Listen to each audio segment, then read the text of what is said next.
स्नेहलजी, ही जी युती शिवसेनेने भाजपसोबत केली ऐनवेळी, तुम्ही त्यांच्यासोबत अलायन्स पार्टनर होते निवडणुकीपूर्वीपासून. तुम्हाला या संदर्भात विश्वासात घेतलं होतं का? तुम्हाला या निर्णयाची त्यांनी कल्पना दिली होती का? नाही.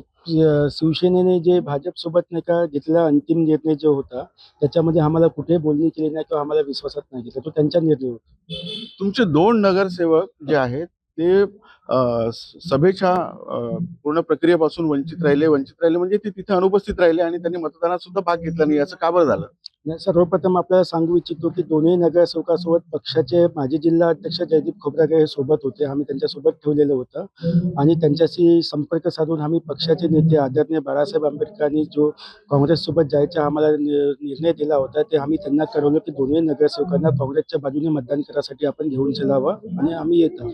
आणि आमच्या पक्षाचे राज्य कार्यकारी सदस्य कुशलभाऊ मेश्राम यांनी सुद्धा माझ्याशी संपर्क केल्यानंतर त्यांनी सुद्धा नाही का त्या दोन्ही जयदीप खोब्रागडे साहेबांशी संपर्क करून दोन्ही नगरसेवकाशी त्यांनी थेट बोलणी केली आणि त्यांना ते आदेश दिले की साहेबाच्या पक्षातर्फे हे आदेश आहे बा.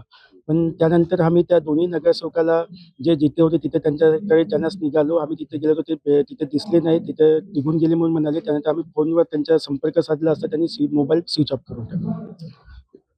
अनुपस्थित राहिले तुमचे दोन्ही नगरसेवक आणि त्याच्यामुळे तुमच्यावर पक्षाने कारवाई केली. इथली शहर कार्यकारिणी पक्षाने बरखास्त केली. पर्यायाने तुमचं पदही शहराध्यक्षाचं बरखास्त झालेलं आहे.